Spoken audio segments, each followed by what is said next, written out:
welcome back. The teenage girl from Pakistan who the Taliban tried to assassinate for fighting for girls' education did not win the Nobel Peace Prize.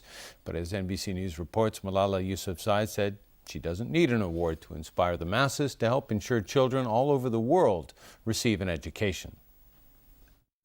We girls can change the world. So are girls with me?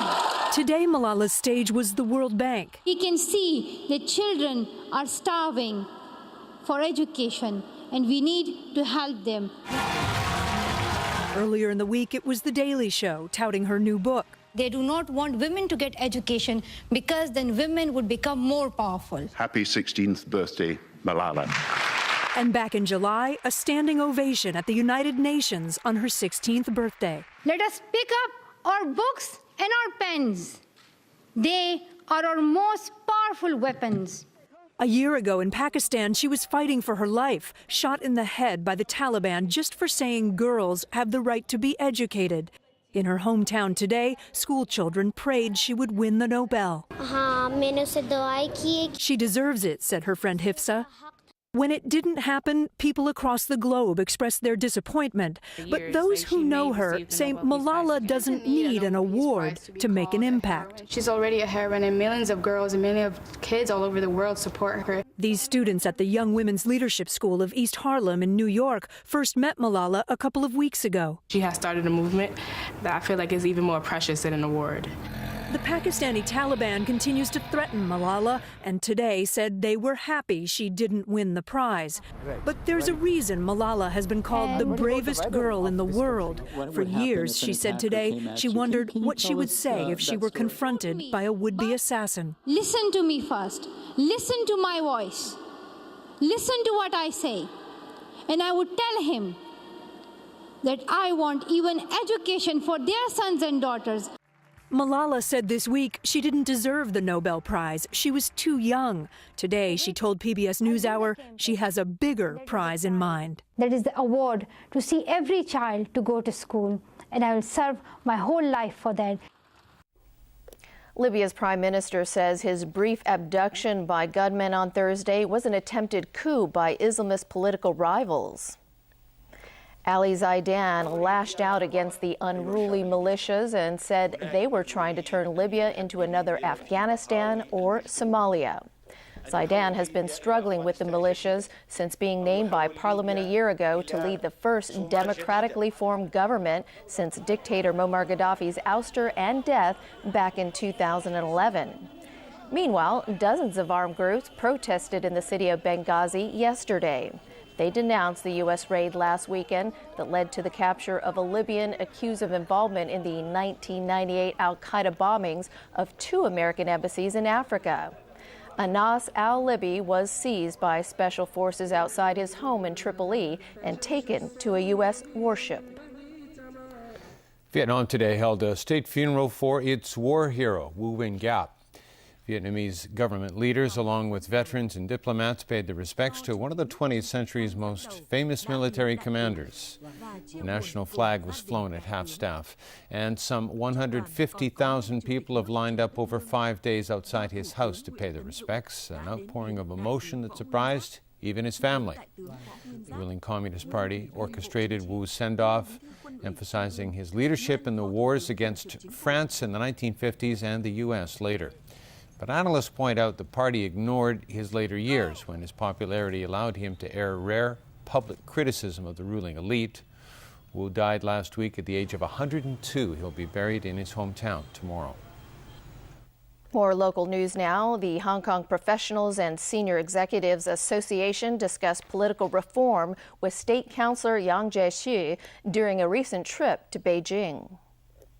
The 40-member group was received by Yang late last month.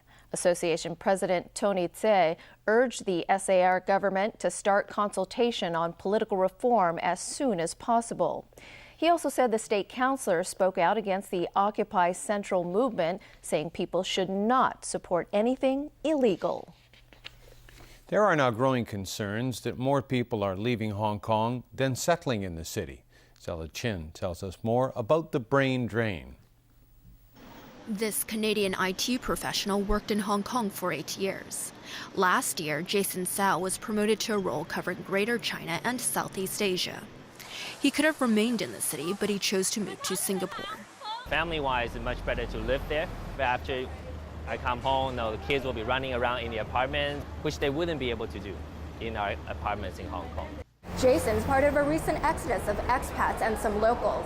Official stats don't differentiate between the two groups. 4,000 more people left the city than settled here in the year to June 2013. Experts say this is a trend of talented individuals leaving for a better lifestyle and better opportunities. It's called a brain drain. In the past, people left after pivotal events of upheaval, the Tiananmen crackdown in 1989, the outbreak of SARS in 2003, and the global financial crisis in 2008. And the recent exodus?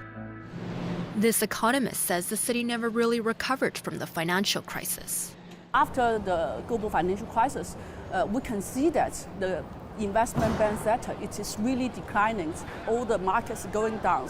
So people just going out of Hong Kong to look for the better jobs. Another factor has been the robust growth in mainland China. This retail bank moved some of its Hong Kong staff north of the border as it started building the China business in 2007. With the free trade zone in Shanghai, with the Qianhai Special Development Area, those are kind of factors that I think will draw on the Hong Kong talent base. Young predicts far-reaching consequences if the outflow continues. When Hong Kong has the talent outflow brain drains, so it means that Hong Kong's competitiveness is going down. The importance of Hong Kong might gradually fade out. Not only compared with Shanghai, compared with the Guangdong and Guangzhou. Zella Chen, TVB News. For more on the story, tune into Money Magazine tomorrow at 7 p.m. here on Pearl. To other news now, the hospital authority has denied suggestions it tried to cover up a superbug outbreak at Queen Elizabeth Hospital. Rachel Lung reports. Due to an outbreak last month of a drug-resistant bug, staff at Queen Elizabeth Hospital have been busy testing patients. Some 40 patients there are reported to have been infected with the bacteria. The hospital authority's chief executive Dr. Leung Pek-yin says it would be difficult to completely stop the outbreak due to many factors, such as a genetic mutation of the bacteria. In addition, people traveling in and out of Hong Kong may be carrying the germ. But he rejected accusations that authorities tried to cover up the outbreak. He said there might have been delays in announcing the figures because verifying them took time, but the authority constantly updates the number of confirmed cases and related information online. Leung also pointed out the challenges facing the hospital authority over the next few years. And something that we need to do in the coming 3 years is about whether we are having gaps in our services. At the moment, we are focused a lot on acute services, but we are seeing that there are other subacute services and rehab services, convalescent services are quite lag behind international standard. And he hopes to be able to stabilize the manpower situation. Rachel Lang, TVB News. All right, Chris, what do you have for us in sports today? Footy, a little weekend football and the weekend of football season. England moved closer to a spot in next year's World Cup after beating Montenegro 4-1 at Wembley, and Jameson Wong has the highlights. The way it's been going for him lately, he may never take off that thing on his head. Wayne Rooney opened the scoring just after the break.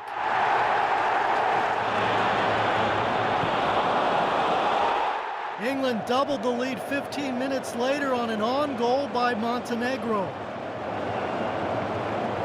The visitors cut it to 2-1 in the 71st minute when Dejan Damjanovic poked one past keeper Joe Hart. Tottenham's Andros Townsend made it 3-1 on his international debut. Daniel Sturridge added a penalty in injury time to make the final 4-1. England topped their group, and a win against Poland on Tuesday, and Roy Hodgson's squad clinch a trip to Brazil next year.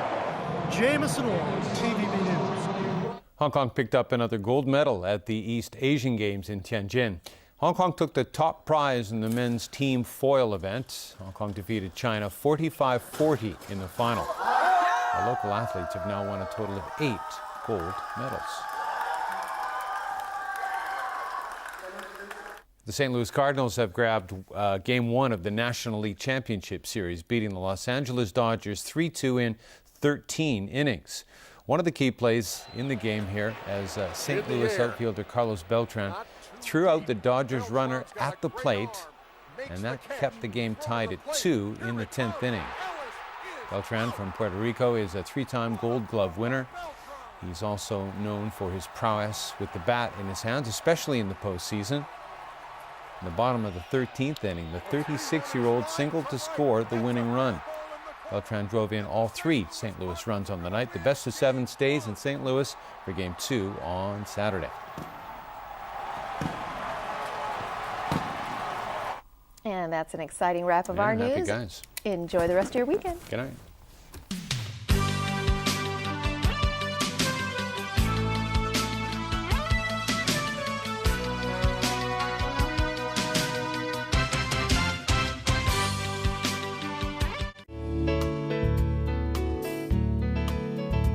Hello everyone, it was mainly fine today with long periods of sunshine. At 5 p.m., Typhoon Nari was centered about 600 kilometers east-southeast of Xisha, and it's forecast to move across the central part of the South China Sea. Today's temperatures range from 26.2 to 30.2 degrees, and the current temperature is 27.4 degrees Celsius. The fire danger warning is yellow and the fire risk is high. So Freddie, how's the weather tomorrow?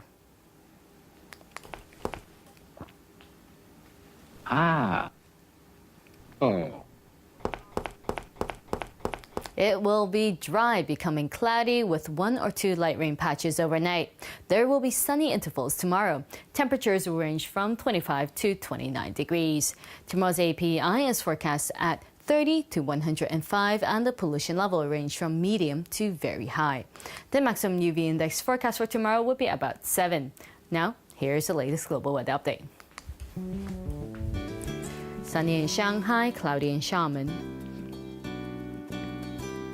Sunny in Guangzhou, cloudy in Chengdu. Sunny in Seoul and Tokyo.